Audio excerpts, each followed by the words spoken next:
أعوذ بالله من الشيطان الرجيم. بسم الله الرحمن الرحيم. ومنهم من يستمع إليك حتى إذا خرجوا من عندك قالوا للذين أوتوا العلم ماذا قال آنفا أولئك الذين طبع الله على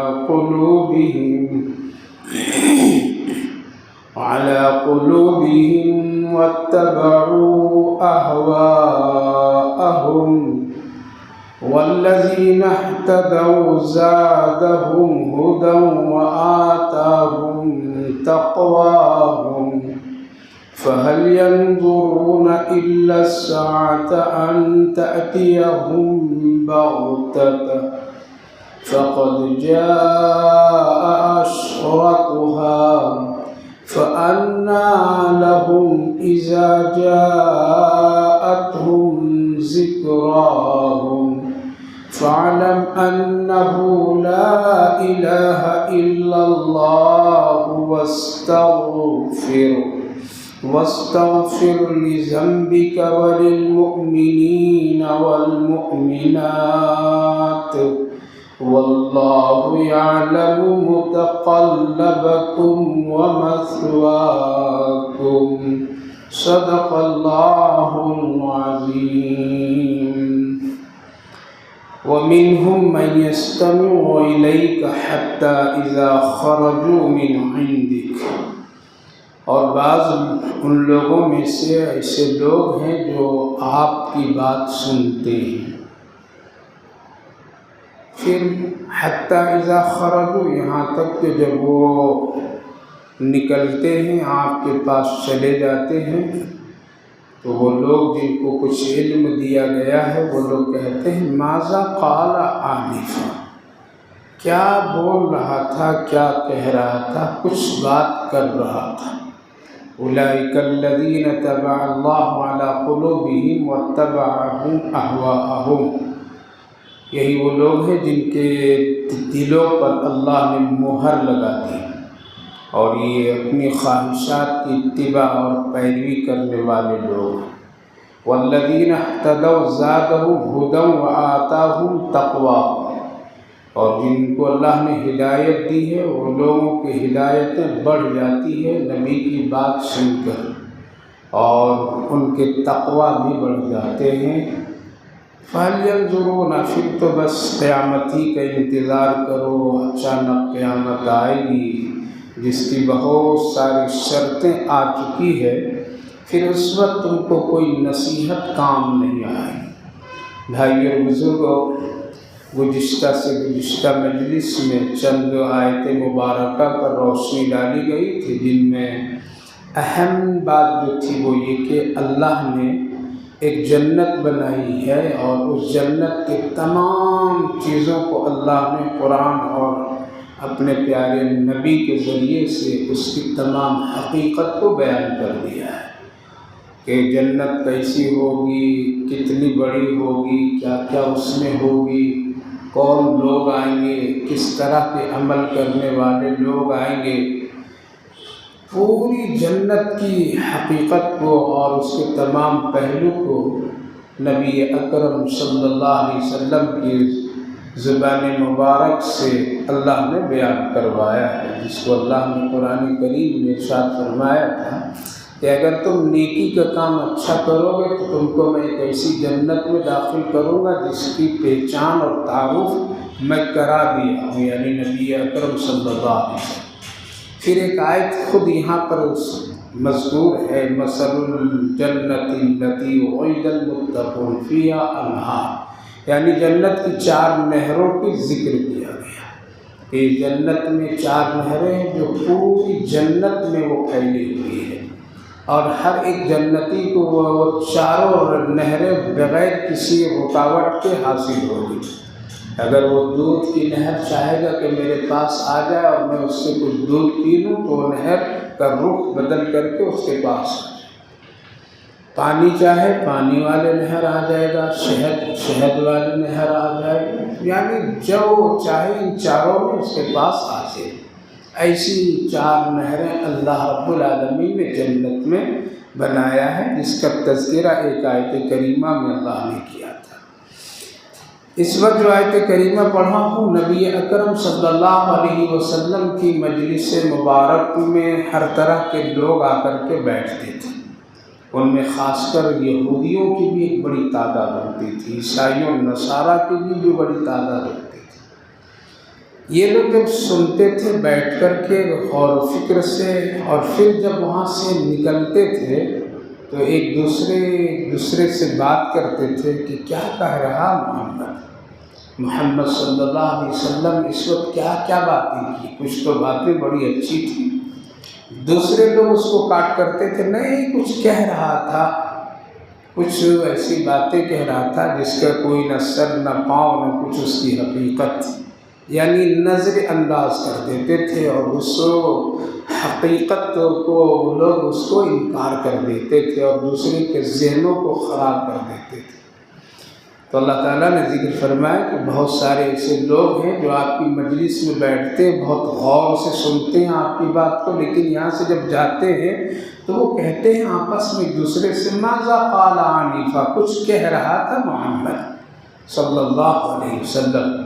جیسے کوئی آئے اور اس مجلس میں بیٹھے تھوڑی دیر کے لیے، پھر بے رغبتی سے بیٹھے اور بیٹھ کر کے پھر چلا جائے بیچ مجلس سے اٹھ کر کے، اور کوئی ساتھی پوچھے مولوی صاحب بیٹھ کے کہ کیا کہہ رہے تھے، کہہ رہا تھا کچھ، مولوی کیا کہتے ہیں آج کل وہی تو کہے گا کہ حرام مت کھاؤ، مولوی تو یہی کہتے ہیں نماز پڑھو، مولوی تو یہی کہے گا کہ سچی تجارت کرو، مولوی تو یہی کہے گا کہ جھوٹ بول کے تجارت مت کرو، مولوی تو یہی کہے گا کہ عورتوں کو پردہ کراؤ، مولوی یہی تو کہے گا دم ٹھاٹ باٹ کی شادیاں مت کرو، اور کیا کہے گا، کچھ کہہ رہا تھا، مولوی کا کام کہنے کا ہے، چل چھوڑو۔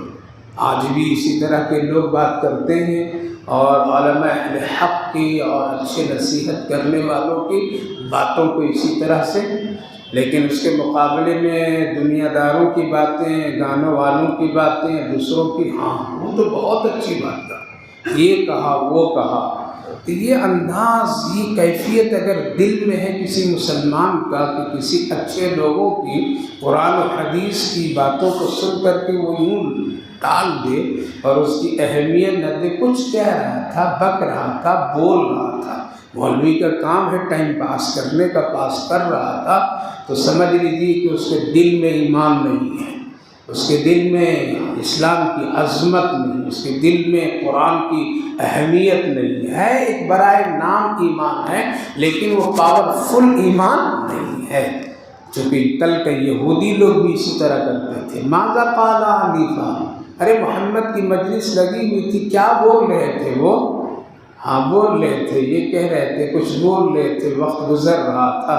اللہ نے اس 1450 سال پہلے ایسے لوگوں کی حقیقت کو بیان فرما دیا جو آج ہم اپنی آنکھوں سے دیکھ رہے ہیں اور سن رہے ہیں۔ وجہ کیا تھی اس طرح کی باتیں کرنے کی؟ اللہ خود فرمائے، ایک تو بار بار انکار کرنا، بار بار گناہ کرنا، بار بار حقیقت کو جان کر کے بھی عمل نہ کرنا۔ جب یہ بار بار ہوتا ہے تو اللہ ایک دل پر ٹھپا لگا دیتا ہے، کیا کرتا ہے؟ مہر لگا دیتا ہے۔ اب اس کے دل کے اندر کوئی صحیح بات نہیں پہنچے گی، حق بات نہیں پہنچے گی، اب اس کے دل میں کوئی سمجھداری کی باتیں نہیں آئے گی۔ یہ اذان سنے گا لیکن نماز نہیں پڑھے گا۔ جب کوئی آدمی، کوئی مرد مومن مسلمان اذان بار بار سنتا ہو اور پھر وہ نماز نہیں پڑھتا تو سمجھ لو کہ تیرے دل میں اللہ نے مہر لگا دی، اب تم نمازی نہیں بن سکتے ہو، نماز اب نہیں پڑھ سکتے ہو، نماز اب تیرے دل میں نہیں اتر سکتا ہے۔ اور یہی ہو رہا ہے، 90% مسلمان روزانہ 5 وقت کی اذان سنتے ہیں، سنتے ہو یا نہیں سنتے، جانتے تو ہیں کہ اذان ہوتی ہے، اذان ہو رہی ہے، اذان کے لیے وقت ہے، لیکن نہیں بار بار سن کر کے بھی اگر ایک مسلمان کہلانے والا نماز نہیں پڑھتا ہے تو کافر اور اس مسلمان میں کوئی فرق نہیں ہے۔ اسی طرح سے اگر کوئی دینی بات بار بار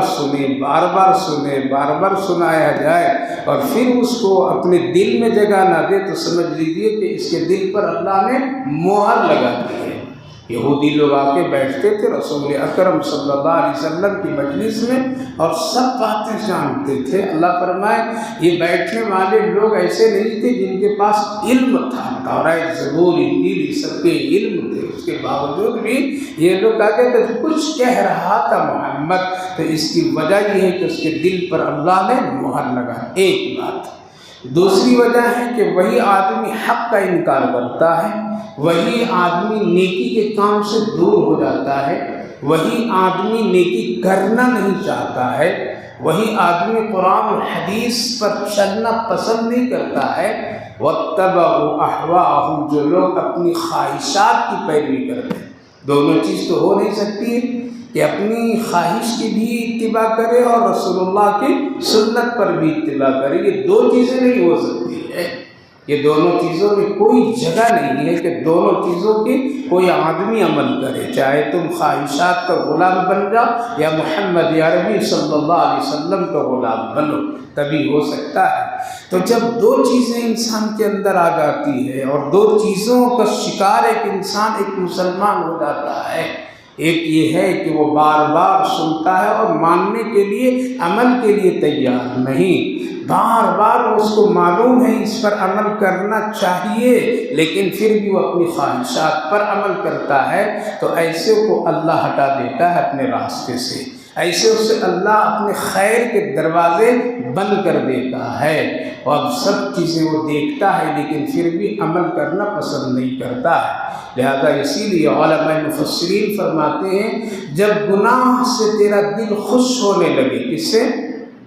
گناہ کرنے سے، گناہ کی چیزوں سے، گناہ کے کاموں سے تمہارا دل جب خوش ہونے لگے کہ ہم بہت اچھا کیے، آج اچھا ہاتھ مار لیے، جھوٹ بول کر کے اتنا کما لیے، آج اس سے اس طرح سے کر کے میں نے کام کر لیا، آج میں فلاں کو فلاں گناہوں میں مبتلا کر دیا اس کو بھی، یا آج میں نے زنا کیا، آج میں نے بدکاری کیا، آج میں چھپ کر کے شراب پیا، آج میں نے یہ کیا، وہ دل اس کا بہت خوش ہو رہا ہے اور اس پر وہ فخر کر رہا ہے، اس پر وہ دوسروں سے اپنی بات اور اپنا کرتوت شیئر کر رہا ہے، سمجھ لیجئے کہ اب اس کے دل میں ایمان نہیں ہے، یہ علامت ہے، یہ علامت۔ اور اگر آپ کے دل میں گناہ پر خوشی نہیں ہے بلکہ ندامت ہے، کر لیا، انسان کا کرنا فطری چیز ہے گناہ، لیکن کرنے کے بعد اس کے دل مطمئن نہیں ہو رہا ہے، وہ ڈر رہا ہے پکڑ ہوگی، اللہ سزا دے گا، پتہ نہیں میں ایسا کیوں کیا، شرمندہ ہو رہا اندر اندر سے، تو ابھی اس کا ایمان کچھ کام کر رہا ہے۔ اگر یہ توبہ جلدی کر لیا تو اس کا ایمان کیا ہے؟ ٹھیک ہو جائے گا، اب یہ اپنے ایمان پر قائم ہے۔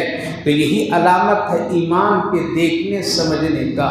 تو میرے بھائی بزرگوں، دو چیزیں اگر آ گئی، خواہشات کی پیروی، نفس کی پیروی، خواہشات کا غلامی، تو پھر حق کبھی بھی نہیں آ سکتا ہے۔ آگے اللہ فرمایا لیکن اس کے مقابلے میں کچھ ایسے لوگ ہیں جن کو اللہ ہدایت دیتا ہے تو نبی کی بات سن کر کے وہ بڑے خوش ہوتے ہیں، نبی کی بات سن کر کے وہ بڑے مطمئن ہوتے ہیں، رسول اللہ کی بات سننے کے لیے دور دور سے آیا کرتے ہیں، نبی پاک علیہ السلام سے قرآن پڑھنے سیکھنے کے لیے وہ اپنا تن من دھن سب لگا دیتے ہیں کہ ہم نبی کی صحبت اختیار کریں گے، ہم نبی کی بات سنیں گے، ہم نبی کی مجلس میں رہیں گے۔ ایسے لوگ بھی والذین اہتدوا زادتہم، اور پھر جب وہاں آتے ہیں، بیٹھتے ہیں، سنتے ہیں تو کہتے ہیں میرا دل بہت مطمئن ہو گیا، میں بہت خوش ہوں، مجھے نیکی کرنے کا شوق مل رہا ہے۔ اس کو کیا کہتے ہیں؟ تقویٰ۔ تو اللہ فرماتا ہے کہ جو لوگ حق کو نہیں مانتے تو اس کے دل پر میں مہر لگا دیتا ہوں اور اس کو خواہشات کے پیچھے دوڑا دیتا ہوں۔ موت تک اپنی خواہش پوری کرنے کے لیے وہ آدمی سرگرداں پھرتا رہتا ہے لیکن اس کی خواہش پوری نہیں ہوتی ہے۔ ایسے ہی لوگوں کے بارے میں آقا کریم صلی اللہ علیہ وسلم نے ارشاد فرمایا کہ اس کی خواہش کو قبر کی مٹی ہی پوری کر سکتی ہے۔ تو میرے بھائی بزرگوں، یہ تو ہے نافرمان، اور جو فرما بردار ہیں وہ ایک بات سن کر کے کہتے ہیں کہ نبی کی پیاری بات سن کر کے میرا دل کیا ہو گیا، میرا ایمان، میرا تقوی بڑھ گیا، زادتہم۔ لہذا ایک طبقہ ایسا تھا جو وہیں پڑے رہتے تھے، ایک طبقہ ایسا تھا کہ دور دور سے آیا کرتے تھے، ایک طبقہ ایمان والوں کا ایسا تھا کہ وہ باری باری لگا لیتے تھے، وہ پوچھا کرتے تھے۔ آج رسول اللہ کی مجلس میں ہم نہیں جا سکے، پیارے نبی صلی اللہ علیہ وسلم نے کیا باتیں فرمائی، کیا ارشادات ہوئے، مجھے بھی بتا دو۔ وہ لوگ اس کوشش میں رہا کرتے تھے، نفس کی پیروی نہیں کرتے تھے، دور دراز سے چل کر کے آتے تھے، مصیبتیں اٹھا کر کے وہاں پڑے رہتے تھے، ایک ایک کھجور کھا کھا کر کے وہ وقت گزارتے تھے اور قرآن کریم رسول اکرم صلی اللہ علیہ وسلم سے سنا کرتے تھے۔ وہ کہتے تھے یہاں بہت مزہ آتا ہے، بہت ہی لطف آتا ہے، یہاں بہت سکون ملتا ہے۔ تو اللہ تعالیٰ فرمایا والذین اہتدوا زادہم ہدی وآتاہم تقواہم۔ دو نعمتیں، ایک اس کو میں متقی بنا دیتا ہوں جو نبی کی بات، قرآن کی بات کو پسند کرتا ہے، اس کے ایمان کو میں بڑھا دیتا ہوں جو قرآن اور رسول اللہ کی باتوں سے محبت کرتا ہے۔ اب اگر یہ دو چیزیں حق اور باطل دونوں دیکھ کر کے، سمجھ کر کے پھر آدمی آخرت نہ بنائے اور وہ سمجھے کہ کل بنا لیں گے، بعد میں بنا لیں گے، رک جاؤ ابھی، تو اللہ فرما رہا ہے فَهَلْ يَنظُرُونَ إِلَّا السَّاعَةَ أَن تَأْتِيَهُم بَغْتَةً فَقَدْ جَاءَ أَشْرَاطُهَا۔ پھر تو ایسے لوگوں کو چھوڑ دیجیے، یہ تو قیامت کے انتظار میں ہے۔ کیا ہے؟ قیامت کے انتظار میں ہے، جوان بوڑھا ہونے کے انتظار میں گناہ کر رہا ہے کہ جب میں بوڑھا ہو جاؤں گا تو بہت اچھی توبہ کر لوں گا، اسی جذبے سے جوان گناہ کر رہا ہے۔ اور بزرگ حضرات کہہ رہے کہ ابھی ٹائم میرا ہے، کیا ہے؟ ابھی پینشن مل رہی ہے مجھے، ابھی وقت ہے، ابھی تو میں ہٹھا کٹھا ہوں، ابھی ہے، رک جاؤ، بعد میں توبہ کریں گے، جب بستر پکڑ لیں گے تب توبہ کریں گے۔ اس انتظار میں ہے کہ جب ہم بستر کا ہو جائیں گے تب توبہ کر لیں گے، دروازہ تو کھلا ہوا ہے، چھوڑو کوئی قیامت ہی میں کر لیں گے، قبر ہی میں کر لیں گے۔ لہذا اللہ فرمائے پھر ایسے لوگوں کو چھوڑ دیجئے قیامت کے انتظار کرنے کے لیے، قیامت ضرور آئے گی، ان تأتیہم بغتۃ، قیامت اچانک آئے گی لیکن اس میں کوئی شک نہیں، کوئی اس کے اندر میں کوئی انکار نہیں، قیامت آئے گی۔ اور جب قیامت آ جائے گی تو پھر تجھے توبہ کا موقع ہی نہیں ملے گا، قیامت آ جائے گی تو تجھے سدھرنے کا موقع نہیں ملے گا، نیکی کرنے کا موقع نہیں ملے گا۔ اس لیے قیامت آنا بالکل برحق ہے۔ فقط جاء اشراطها، یعنی قیامت کی شرطیں ہم نے شروع کر دی پوری کرنے کے لیے۔ قیامت آنے کے لیے کچھ اللہ نے شرائط کو رکھا ہے، یہ چیزیں جب تمہارے سامنے آتی جائیں گی تو تم سمجھ لو قیامت قریب ہوتی جا رہی ہے۔ یہ کیا ہے؟ شرطیں ہیں۔ قرآن کریم میں اللہ فرمائے فقط جاء اشراطها، وہ شرطیں آ گئی اور ان شرطوں میں سب سے بڑی جو شرط ہے وہ پوری ہو گئی ہے، اور وہ ہے ہم سب کے آقا نبی اکرم صلی اللہ علیہ وسلم کی نبوت اور رسالت کے آپ آخری نبی ہیں، یعنی اب آپ کے بعد کوئی نبی نہیں آئے گا۔ یہ قیامت کی شرطوں میں ایک بڑی شرط ہے جس کو اللہ نے پوری کر دیا ہے۔ اگر دنیا کو اور لمبی کرنا ہوتا اور قیامت کو اور دیر میں لانا ہوتا تو ابھی نبوتوں کا سلسلہ کیا رکھتا؟ اللہ جاری رکھتا اور آخری نبی کو آخری میں بھیجتا۔ اس لیے قیامت کی بڑی شرطوں میں علماء مفسرین فرماتے ہیں کہ اللہ نے اپنے حبیب حضرت محمد الرسول اللہ صلی اللہ علیہ وسلم کو اس دنیا میں مبعوث یعنی بھیج کر کے قیامت کی بڑی شرط کو پوری کر دیا۔ اس لیے اب آپ کے بعد کوئی نبی نہیں آئے گا۔ حضرت عیسیٰ علیہ السلام آئیں گے، لیکن یہ پرانے نبی ہیں، نئے نبی نہیں ہیں، یہ پہلے ہی سے نبی بن کر کے ہیں، اب ان کو الگ سے کوئی نبوت نہیں ملے گی۔ اور وہ آئیں گے اس امت میں تو بحیثیت امت آئیں گے، بحیثیت نبی نہیں آئیں گے، جبکہ یہ خود ہی صاحب شریعت نبی تھے۔ کیا تھے؟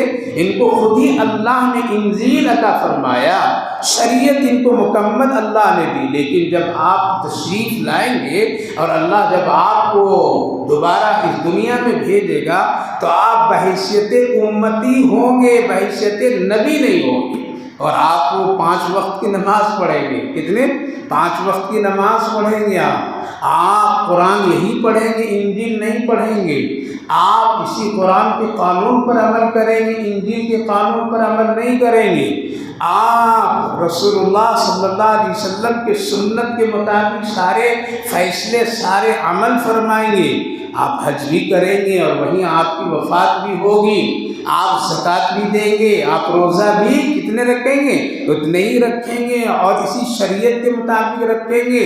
جب آپ کی شریعت میں روزہ اس طرح تھا کہ وہ آدمی اگر بات بھی کر لے تو روزہ کیا ہوتا تھا؟ ٹوٹ جاتا۔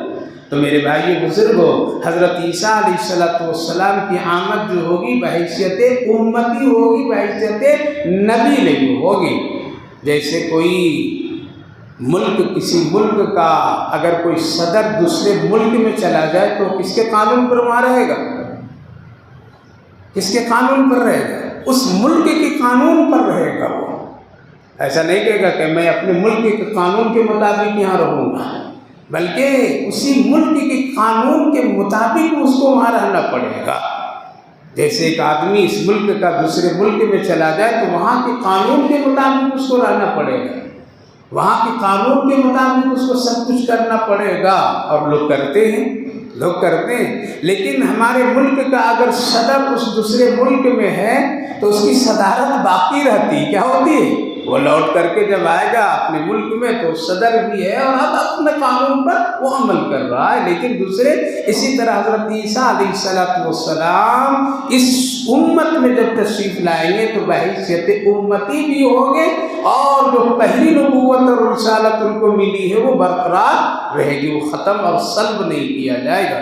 تو قیامت کی بڑی علامت حضرت محمد الرسول اللہ صلی اللہ علیہ وسلم کی آمد۔ دوسری علامت مفسرین علماء کرام فرماتے ہیں کہ اللہ نے ایک دوسری بڑی علامت وہ بھی ظاہر فرما دی ہے، اور وہ ہے چاند کا 2 ٹکڑا ہونا۔ کیا ہونا؟ آپ صلی اللہ علیہ وسلم کی شہادت کی انگلی کے اشارے سے چاند کا 2 ٹکڑا ہونا، یہ قیامت کی علامتوں میں سے ایک علامت ہے، جس کو اللہ نے قرآن کریم میں بھی ذکر فرمایا کہ قیامت کے قریب چاند 2 ٹکڑے ہوں گے، اور اللہ نے کیا۔ سورج گرہن لگیں گے، اللہ وہ کرتا رہتا ہے، دکھاتا ہے، چاند گرہن یہ دکھاتا رہتا ہے۔ تو یہ سب قیامت کی علامتیں ہیں، یہ بڑی بڑی علامتیں، اور کچھ بڑی بڑی علامتیں ہیں، ورنہ چھوٹی علامتیں تو تقریباً پوری ہوتی گئی ہے، اس میں سے 90% پوری ہو گئی، چھوٹی چھوٹی علامتیں۔ جیسا کہ نبی اکرم صلی اللہ علیہ وسلم سے صحابہ نے جب پوچھا تھا یا رسول اللہ قیامت کب آئے گی؟ یسألونک عن الساعة ایان مرساها، اے میرے محبوب صلی اللہ علیہ وسلم، آپ سے لوگ قیامت کے بارے میں سوال کرتے ہیں۔ حضرت ابو ہریرہ رضی اللہ عنہ نے پوچھا یا رسول اللہ قیامت کب آئے گی؟ تو آپ نے کہا کیا کچھ تیاری کر لیے ہو کیا؟ کہا کہ فرما دیجئے تو میں تیاری کرنا شروع کر دوں گا کہ کب ہے۔ آپ نے فرمایا اس کا علم مجھے نہیں ہے، اس کا علم مجھے نہیں ہے۔ آج کل کچھ لوگ اٹکلیں لگاتے ہیں، جیسے تعویذ لکھ رہے ہیں ویسے قیامت کے بھی تعویذ لکھ رہے ہیں، جیسے تعویذ کے لکھنے کے لیے نمبرات مقرر کر کے کہہ دیتے ہیں تیری تقدیر، تیرا فلاں فلاں، اسی طرح کچھ لوگ ایسے حساب لگاتے ہیں، لیکن اس سے ہونے جانے والا نہیں ہے۔ ہوگی قیامت، آئے گی قیامت اتنی شرطوں پر جو شرطیں اللہ رب العالمین نے اپنے محبوب حضرت محمد رسول اللہ کی زبان مبارک سے ارشادات فرما دیے۔ تو حضرت ابو ہریرہ رضی اللہ عنہ نے کہا کہ یا رسول اللہ بتا دیجیے تو میں تیاری شروع کر دوں؟ تو آپ نے فرمایا قیامت اس وقت تک کہ نہیں آئے گی جب تک یہ چند چیزیں نہیں، ان میں موٹی موٹی چیزیں کہیں حدیث میں 15-20 ایک ساتھ ذکر کیا گیا، کہیں کچھ کیا گیا، لیکن قیامت کی جو شرائط ہیں اور علامت ہیں، پیشین گوئیاں ہیں، اس کو اللہ کے رسول صلی اللہ علیہ وسلم نے اللہ کے حکم سے بیان فرمایا، جو آج ہم لوگ اپنی آنکھوں سے دیکھ رہے ہیں۔ اور آپ نے فرمایا تھا کہ جب مکہ اور مدینے کے راستے خوبصورت بن جائیں گے، پہاڑوں کو چیر کر کے لوگ بہت عمدہ راستہ لوگ بنانے لگیں گے، جب کعبہ کے ارد گرد بڑی اونچی اونچی عمارتیں کھڑی ہو جائے گی، جب یہاں دوسری جگہوں سے دوسرے ملک سے مٹی لا کر کے ہریالی لوگ اگانے لگیں گے، جب یہاں کے لوگ پوری دنیا کی چیزوں کو تلاش کر کر کے اپنی عیش و عشرت کے لیے جمع کرنے لگیں گے، یہ قیامت کی علامتوں میں سے ایک علامت ہے۔ آج اپنی آنکھوں سے ہم لوگ دیکھ رہے ہیں کعبہ کے ارد گرد بڑی اونچی اونچی عمارتیں، سڑکیں بڑی خوبصورت، دوسرے ملکوں سے مٹی لا کر کے ہریالی، درخت، پیڑ پودے، دوسرے ملکوں کے عیش و آرام، عشرت کی ساری عیاشی کی چیزیں تلاش کر کے آج سعودی کے لوگ اور وہاں کے حکمراں اس کو جمع کر رہے ہیں تاکہ یہاں کے لوگوں میں خوشی ہو، فرحت ہو، نشاط ہو، چاہے وہ گناہ کا راستہ ہی کیوں نہ ہو۔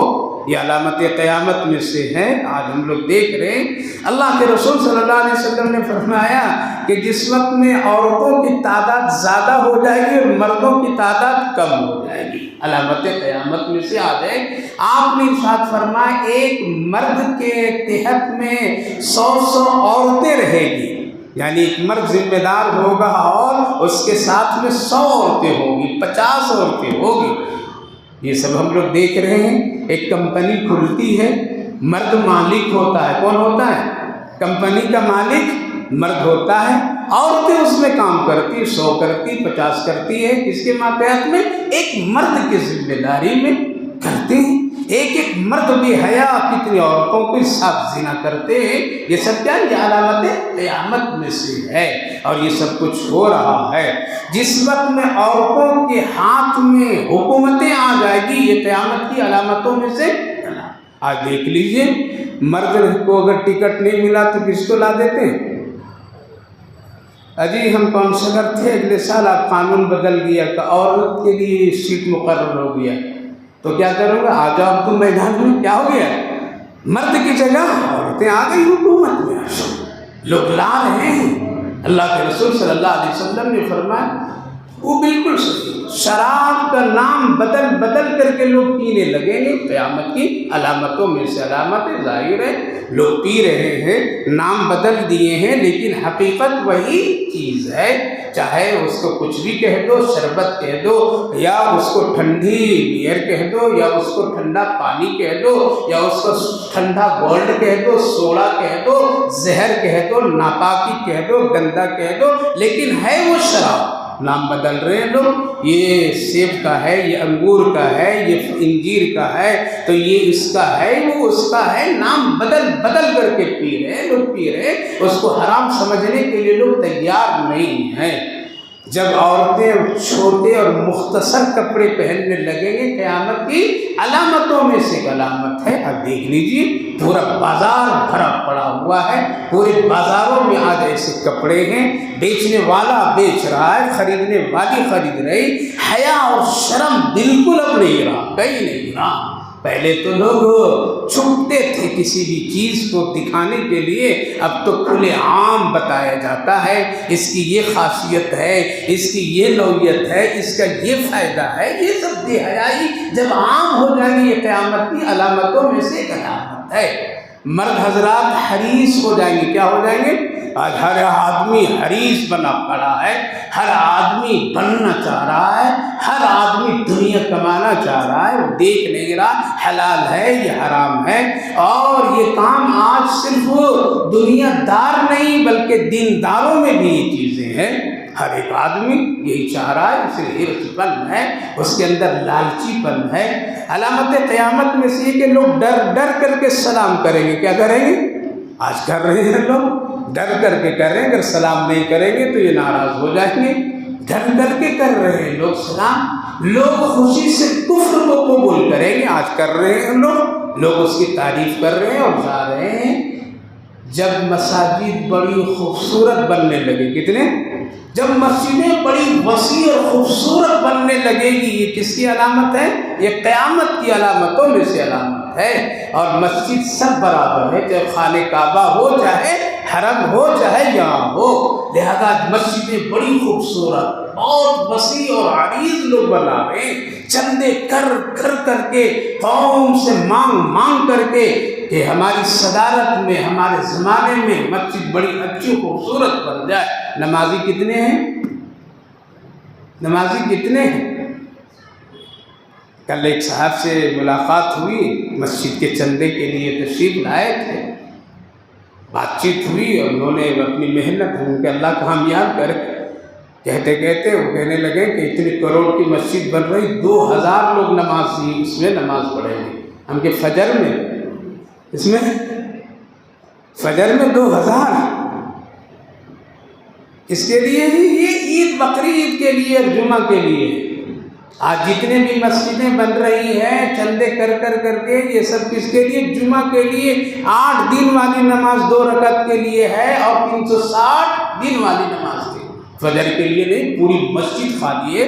تو میں نے پوچھا آپ بڑے خوش نصیب ہیں، ایسی مسجد ہے تو ضرور بنائیے، اور 2000 اگر فجر میں ہے تو ماشاءاللہ پھر تو کوئی مشکل نہیں ہے۔ تو آج لوگ کر رہے ہیں، چندے بنا رہے ہیں، کر رہے ہیں، خوبصورت بنا رہے ہیں۔ لوگ آتے ہیں تو سجدہ کم، مسجد کو زیادہ دیدار کرتے ہیں، اللہ کی طرف نگاہ کم ہے بلکہ مسجد کی طرف نگاہ زیادہ ہے۔ قالین کیسی ہے، پنکھے کیسے ہیں، رنگ کیسا ہے، ماربل کون سا لگایا ہے، وضو خانے میں کیا ہے، ہزاروں ہزار روپیے قوم کے چندے لے کر کے ذمہ دار بینکوں میں ڈال رکھے ہیں میرے بھائی بزرگوں، لیکن ان کو اماموں، مؤذنوں اور خادموں کو تنخواہ دینے میں ان کی موت آ جاتی ہے، بلکہ وہ اس انتظار میں ہے کہ کسی دیوار میں ہم ماربل لگا دیں گے ان پیسوں سے، لیکن ان کو نہیں دیں گے۔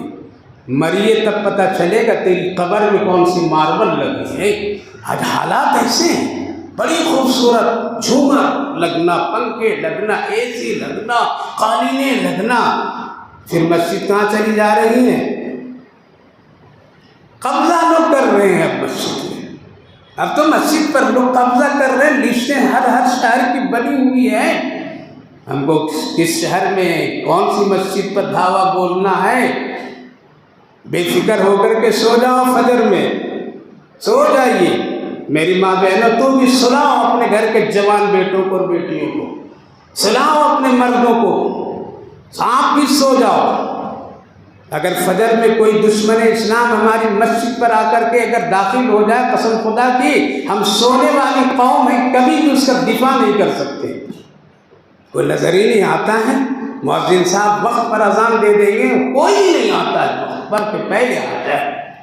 تکبیر شروع ہوتی ہے تو بڑے بزرگ لوگ جو رات بھر کھانس کر کے جن کو نیند نہیں آئی تو چلو بھائی کم سے کم کیا کریں گے، نمازی پڑھنے، وہ لوگ آتے ہیں جوان بےہودہ قسم کے فلمیں دیکھ کر کے، موبائلوں کو دیکھ کر کے، سیریلوں کو دیکھ کر کے پورا گھر گناہوں سے بھر دیا ہے، اور جب اللہ گھر میں پکڑتا ہے روزی کی تنگی، بیماریاں، تو پھر وہ دعا کے لیے درخواست کرتے پھرتے ہیں۔ تیرے گھر میں جب اتنی وبائیں گناہ کی ہو تو اللہ کی رحمت کہاں آئے گی؟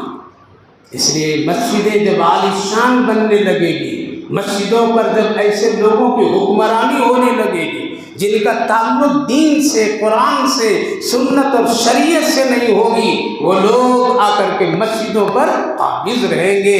اللہ کے رسول 1450 سال پہلے فرمایا تھا، آج ہو بہو ہم لوگ اپنی آنکھوں سے دیکھ رہے ہیں اور ہم لوگ تجربہ کر رہے ہیں، اب تجربے کے ساتھ جھیل رہے ہیں۔ کیا کر رہے ہیں؟ جھیل رہے ہیں، ہم لوگ اس تجربے کے ساتھ زندگی گزار رہے ہیں میرے بھائی بزرگ۔ ایسے حالات ہیں، مسجدیں ایسی ہیں، جب اس پر ایسے لوگ آ جائیں گے۔ آج تک کہ کہیں کوئی جھگڑا نہیں سنا کہ اس مسجد میں اس لیے جھگڑا چل رہا ہو کہ فلاں ذمہ دار نماز نہیں پڑھتا ہے، بلکہ جھگڑا کس کے لیے چل رہا ہے؟ مقدمہ کس کے لیے ہو رہا ہے؟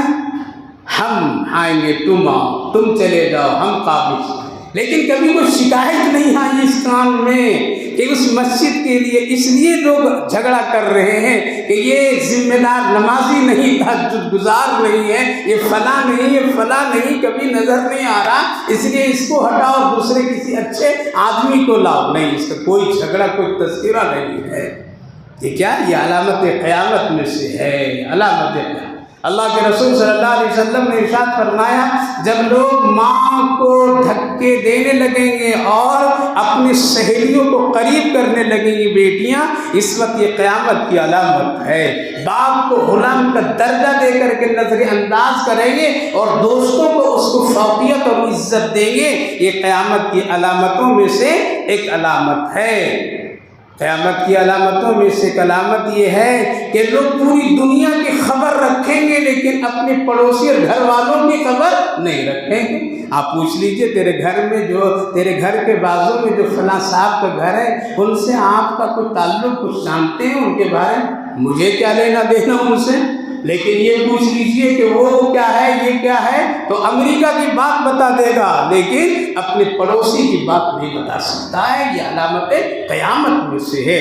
جس وقت حلال و حرام میں فرق کیے بغیر لوگ کمائیں گے اور خرچ کریں گے، یہ علامت قیامت میں سے ہے. یہ میں اپنی طرف سے نہیں بول رہا ہوں، قرآن اٹھائیے، حدیث اٹھائیے. اللہ کے رسول 1450 سال مدینے کی چٹائی پر بیٹھ کر کے ایک بات کی طرف نشاندہی فرما دیے تھے. آج وہ ہو بہو ہمارے اور آپ کی نظروں کے سامنے ہے. جس وقت لوگ قرآن پڑھنا، سیکھنا، سکھانا چھوڑ دیں گے، قیامت کی علامتوں میں سے اس پر عمل کرنا پسند نہیں کریں گے، یہ علامت قیامت میں سے ہے. جس وقت لوگ دین کی بات، دنیا کی بات دین کی طرف نسبت کر کے بتانے لگیں گے. ہزاروں مفتی آج کھڑے ہیں، کیا ہیں؟ ہزاروں مفتی کھڑے ہیں جو اپنے مقصد کے تحت میں اپنے غرض کی بنیاد پر وہ دین کو بیچ رہے ہیں اور بتا رہے ہیں. یہ علامت قیامت میں سے ہیں. اور ایک بہت ہی سخت شرط اللہ کے رسول صلی اللہ علیہ وسلم نے ساتھ فرمایا علامت قیامت میں سے یہ ہے کہ زمین کے اوپر اور آسمان کے نیچے جو ایک سب سے بدترین قوم ہوگی میری امت میں، وہ علماء سو کی ہوگی. کس کی ہوگی؟ علماء سو کی. آج ہزاروں لوگ ہیں جا کر کے بتوں کی تعریف کر رہے ہیں، بت پرستی کر رہے ہیں، اس کا سپورٹ کر رہے ہیں، اس کی حوصلہ افزائی کر رہے ہیں. یہ سب کیا ہے؟ یہی تو دین بیچنا ہے. لہذا علامت قیامت کی بہت ساری شرطیں آ گئی ہیں اور ہو رہی ہیں. ہم لوگ اپنے گھروں میں تلاش کیجئے، سب ملے گا. کھڑے کھڑے کھانا، سنت کے مخالفت کرنا، نبی کی شریعت کے پابند نہ ہونا، خواہشات کی پابندی ہونا، زکوٰۃ دینے میں کیا ہے بہت مشکل ہونا اور فضول خرچی کرنے میں شوق ہونا، یہ ہو رہا ہے. یہ سب کچھ ہو رہا ہے میرے بھائی بزرگوں. جب انسانوں کا خون ہلکا ہو جائے گا، کیا ہو جائے گا؟ ہلکا ہو جائے گا، آسان ہو جائے گا بہانا. یہ علامت قیامت میں سے جو چاہتا ہے مار دیتا ہے کسی کو، جو چاہتا ہے قتل کر دیتا ہے، جو چاہتا ہے آبرو لوٹ لیتا ہے، عزتیں لوٹ لیتا ہے. یہ سب علامتیں، بڑی بڑی علامتیں باقی ہے جو چند ہی ہیں. کتنے؟ چند ہیں. سورج کا جگہ کا بدل جانا. سورج کہاں سے نکلتا ہے؟ کدھر سے؟ دیکھا کبھی؟ کہیں ہمارے بستر پر نکلتا ہے. کہاں نکلتا ہے؟ جب سورج نکلتا ہے تو ہم لوگ کہاں ہوتے ہیں؟ بستر پر ہوتے ہیں. پتہ نہیں مشرق سے نکل رہا ہے، مغرب سے، شمال سے یا جنوب سے. کیا وقت ہے نکلنے کا؟ مسلمانوں سے سروے کر لو، کوئی بتا نہیں پائے گا کہ سورج کے نکلنے کا ٹائم کیا ہے، زوال کا ٹائم کیا ہے، اشراق کا ٹائم کیا ہے، غروب کا ٹائم کیا ہے. صرف ایک مہینے کے مسلمان غروب کا ٹائم خوب یاد رکھتے ہیں. وہ آ رہا ہے مہینہ کون سا؟ ہاں، گھڑی دیکھیں گے، بورڈ دیکھیں گے، کارڈ دیکھیں گے. اللہ اکبر، کتنی چیزیں. گھڑی بھی دیکھیں گے، کارڈ بھی دیکھیں گے. اگر گھر میں 3 کارڈ آ جائے افطار کا، خدا نخواستہ 1 منٹ آگے پیچھے، تو اس میں بھی میچنگ کریں گے کہ کون جلدی ہے. جو جلدی ہے اس کو سامنے رکھ دیں گے، کہیں گے ہاں یہ اچھا کارڈ ہے، یہ افطار کا کارڈ ٹھیک ہے. یہ بیوقوف آدمی ٹائم 2 منٹ بڑھا دیا ہے، اس کو آتا ہے. شہری میں اگر اس کے مقابلے میں برعکس ہو، وہی کارڈ جس نے افطار میں 2 منٹ بڑھایا تھا اور شہری میں 2 منٹ کیا کیا تھا، اس میں ٹائم ذرا دے دیا تھا، تو اب وہ کہے گا کہ یہ کارڈ اچھا ہے، یہ مسلمان ہے۔ تو 1 مہینہ تو ہم لوگوں کو صرف غروب معلوم ہے، طلوع بھی نہیں معلوم ہے نا، طلوع بھی نہیں معلوم ہے۔ اس لیے مسلمانوں سے، بچوں سے، عورتوں سے، ماں بہنوں سے پوچھ لیجئے، گھروں میں نہیں بتا سکیں گے کہ فجر کا وقت ہمارے محلے کی مسجد میں کب ہے، کتنے بجے ہے، کیا ہے۔ یہ مسلمان ہم ہیں اور چاہتے ہیں بیت المقدس مل جائے، بابری مسجد مل جائے، واقعی مسجد نہیں وہ پوجا کریں، اور متھرا کی مسجد بچ جائے، دلی جامع مسجد کی بچ جائے، فلاں بچ جائے، فلاں بچ جائے، ہم بہت شان سے رہیں۔ ارے جس مسلمان کو 5 وقت کی نمازوں کا ٹائم نہیں معلوم ہے، اس کو اسلام میں رہنے کا حق بھی نہیں ہے۔ اس لیے وہ مسلمان کہلا ہی نہیں سکتا جو نماز چھوڑ دیتا ہو، نماز نہیں پڑھتا، اس کو ٹائم ہی معلوم نہیں ہو، تو پھر ہو کاہے کے لیے مسلمان، کاہے کی عورت مسلمان، کاہے کی جوان مسلمان مرد ہو۔ اس لیے نمازوں کا اوقات معلوم کیجیے۔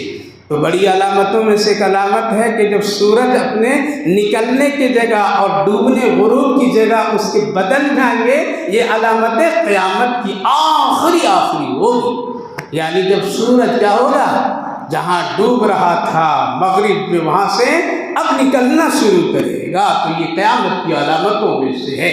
جب کعبہ اٹھ کر کے، بیت اللہ اٹھ کر کے بیت المعمور عرش کی طرف چلے جائے گا، یہ کیا ہے، علامتیں۔ حضرت عیسیٰ علیہ السلام تشریف لائیں گے اور 40-45 سال تک رہیں گے اور اسلام ہی ہوگا، کوئی دوسرا اور مذہب نہیں ہوگا، یہ علامتیں قیامت میں سے ہے۔ حضرت مہدی آئیں گے، یہ علامتیں قیامت میں سے ہے۔ ایک جانور طواف کرنے کی جگہ صفا مروہ کے بیچ میں ایک ایسا جانور نکلے گا جس کا دھڑ جانور کی ہو اور چہرہ انسان کی ہو، اور وہ آئے گا، لوگ طواف کریں گے، پکڑے گا وہ اور کہے گا تو کافر ہے، کیسے طواف کر رہا ہے، تیرے دل میں ایمان نہیں ہے۔ وہ جانور کی شکل ہے، اس کو دابۃ الارض 20ویں جز میں اللہ نے ذکر کیا۔ تو یہ بڑی بڑی علامتیں جب آئے گی اور یہ آنے والی ہے، اس کے لیے اللہ ماحول بنا رہا ہے، اس کے لیے اللہ چھٹائی کٹائی کر رہا ہے، اس کے لیے اللہ یہ سب چیز امتحان و آزمائش ہمارے اور آپ کے سامنے پیش کر دے رہا ہے، تاکہ آنے والے مہمانوں کے لیے سب شاندار اور بہترین حالات اور ماحول بن جائے۔ تو علامت قیامت ہم اپنی آنکھوں سے دیکھ رہے ہیں، جس کو اللہ نے ذکر فرمایا فقد جاء اشراطها، قیامت کی علامتیں تو بہت ساری آ گئی ہیں، ان میں سے حضرت نبی اکرم صلی اللہ علیہ وسلم کی آمد، ختم نبوت، چاند کا 2 ٹکڑا ہو جانا، لہم اذا جاءتهم ذکراہم، جب قیامت آئے گی تم کو نصیحت کرنے اور حاصل کرنے کا وقت نہیں ملے گا۔ اور اس قیامت 2 قیامت ہے، کتنی قیامت ہے، ایک بڑی ہے ایک چھوٹی۔ چھوٹی تو روز دیکھ رہے ہیں، نہیں دیکھنا تو قبرستان چلے جائیے، کیسے کیسے لوگ پڑے ہیں۔ تو موت یہ چھوٹی قیامت ہے، کیا ہے، قیامت صغریٰ اس کو کہتے ہیں، قیامت کبریٰ وہ بڑی قیامت جہاں سب دنیا تہس نہس۔ تو چھوٹی قیامت تو روز ہم اپنی آنکھوں سے مشاہدہ کر رہے ہیں، لہذا وہ تو ہونا ہے، لہذا چھوٹی قیامت سے پہلے سدھر جائیے، چھوٹی قیامت سے پہلے نیک بن جائیے، چھوٹی قیامت سے پہلے اپنی جنت آسان بنا لیجئے، اپنی قبر کی کوٹری میں روشنی نمازوں کی تیار کر لیجئے، اپنی قبر میں اندھیروں میں اور اپنے وہاں بے قراری بے چینی میں ساتھی اپنا قرآن کو بنا لیجئے۔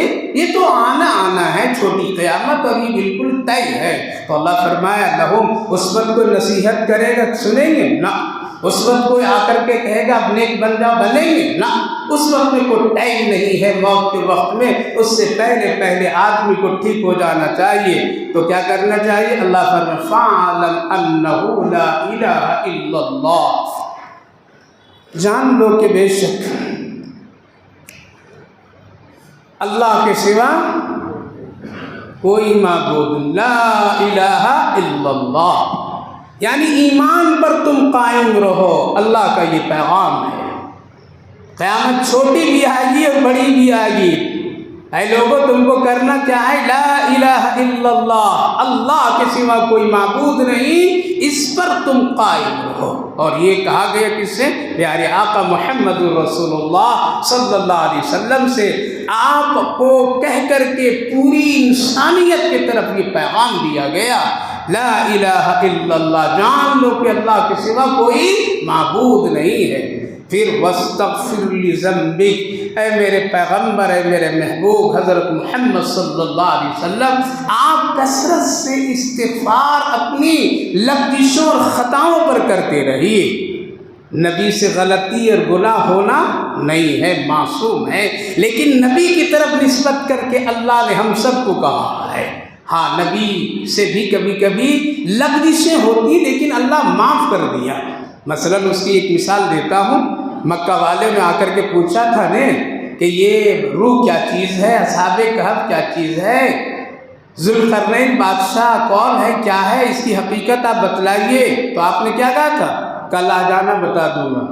تو انشاءاللہ آپ نے نہیں فرمایا تو اس پر پکڑ ہوئی نہیں، نبی کی شان کے خلاف کہ اللہ کی طرف انہوں نے اپنی بات کو منسوب نہیں کی، اللہ نے اس پر تھوڑی سی تنبیہ فرمائی۔ اللہ فرمائے اس تنبیہ پر بھی آپ استغفار کیجئے، لہذا گناہوں کو معاف کرنے کرانے کی دوا کیا ہے؟ استغفار ہے۔ اچھا کپڑا پہن لینے سے گناہ معاف نہیں ہوگا، دعوتیں شاندار کھا لینے سے معاف نہیں ہوگا، مکہ جا آ کر کے سیر کر لیجئے معاف نہیں ہوگا، جب تک کہ آپ توبہ اور استغفار نہیں کریں گے۔ تو اللہ نے فرمایا وَاسْتَغْفِرْ لِذَنبِكَ۔ حضرت ام المومنین عائشہ صدیقہ رضی اللہ عنہ فرماتی ہیں کہ رسول اکرم صلی اللہ علیہ وسلم سونے سے پہلے روزانہ پابندی سے استغفار کرتے تھے اور کہتے تھے عائشہ رک جا ذرا میں استغفار کر لیتا ہوں۔ کیا کرتا ہوں؟ حضرت ام المومنین کہتی تھے آپ تو بخشے بخشائے ہیں، آپ بھی اس کی کیا ضرورت ہے؟ کہا کہ دو چیزیں ہیں، اگر گناہ ہے تو گناہ معاف کر دے گا، اگر گناہ نہیں ہے تو استغفار سے اللہ شکر کرنے والوں میں میرا نام لکھ دے گا۔ تو یہ دو فائدے ہیں، گناہ کیا ہے معافی، نہیں تو درجات ملیں گے، شکر گزار بندہ بنیں گے۔ تو وَاسْتَغْفِرْ لِذَنبِكَ۔ آپ دوسری بات اب دعا اور استغفار معافی آپ صرف اپنے حد تک کے نہیں بلکہ وَلِلْمُؤْمِنِينَ وَلِلْمُؤْمِنِينَ، مومنوں کے لیے بھی کیجئے، مومنات عورتوں کے لیے بھی کیجئے۔ اللہ اکبر، اللہ کتنا بڑا کریم رحیم ہے، وہ اپنے پیغمبر رسول اللہ سے کہہ رہا ہے اے میرے محبوب آپ مومن مسلمانوں کے لیے، مومنہ عورتوں کے لیے بھی آپ کثرت سے دعا کر دیجئے، بخشش کی دعائیں کیا کیجئے۔ مومن کے لیے کہا گیا، مسلمان کے لیے؟ ہم لوگ کیا ہیں؟ مسلمان ہیں، اگر اس دعا میں شریک ہونا چاہتے ہیں تو کیا بننا پڑے گا؟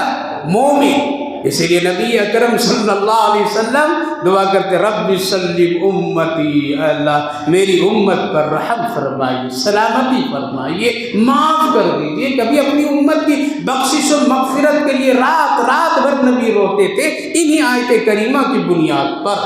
تو نبی کی دعا میں اگر شریک ہونا چاہتے ہیں تو پھر کیا کرنا پڑے گا؟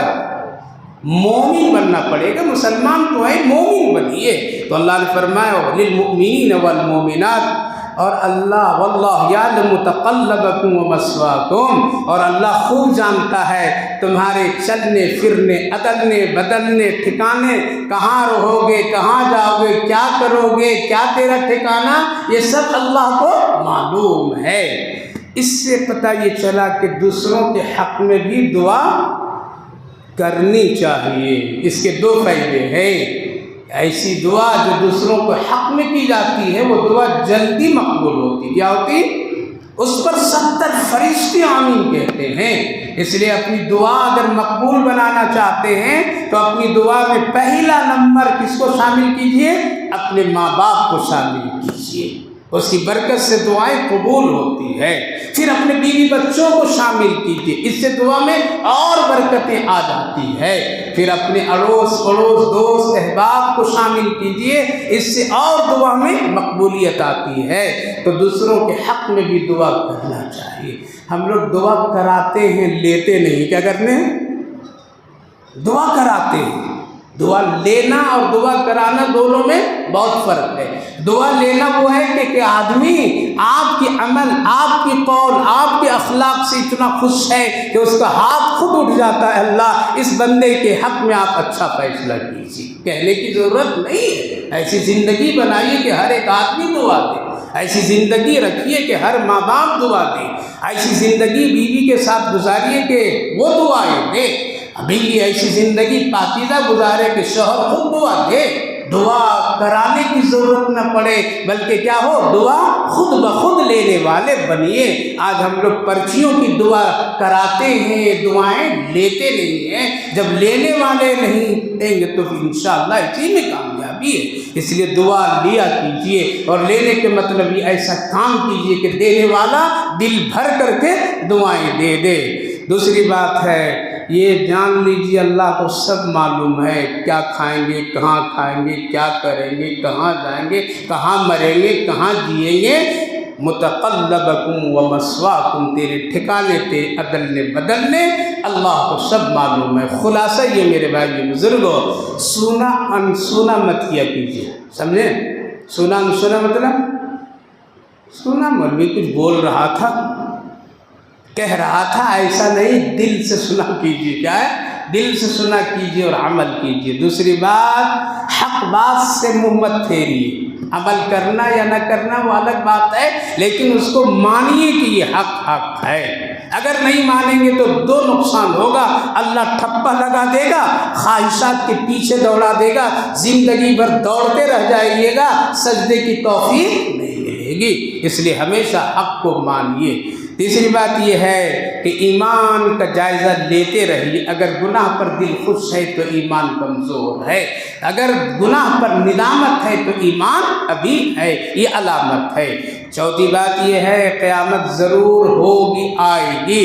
قیامت سے پہلے چھوٹی قیامت موت ہے، اس کی بھی تیاری کرنی چاہیے۔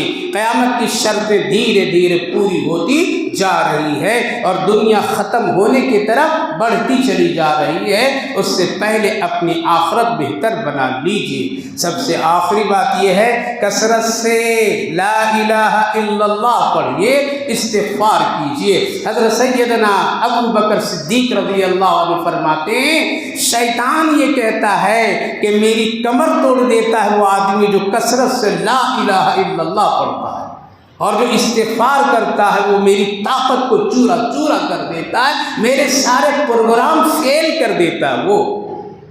پھر شیطان ایک نئی طاقت لگاتا ہے اور کہتا ہے کہ ایسے آدمی کو جو کثرت سے لا الہ الا اللہ استغفار کرتا ہے تو میں اس کو خواہشات کے پیچھے لگا دیتا ہوں، تو پھر وہ کرنا بھول جاتا ہے، رک جاتا ہے۔ اس لیے شیطان کو اگر کمزور کرنا ہے تو لا الہ الا اللہ کا وظیفہ پڑھا کیجئے اور کثرت سے استغفار کیجئے۔ سب سے آخری بات، خود بھی اپنے لیے دعا کیجئے، دوسروں کے حق میں بھی دعا کیا کیجئے۔ دعا لیجئے اور دعا دیجئے، یہ دونوں اپنی زندگی کا معمول بنائیں، انشاءاللہ قیامت آخرت بھی اچھی ہوگی، دنیا بھی اچھی ہوگی۔ اللہم صلی علی سیدنا نبینا حبیبنا مولانا محمد وبارک وسلم علیہ۔ رب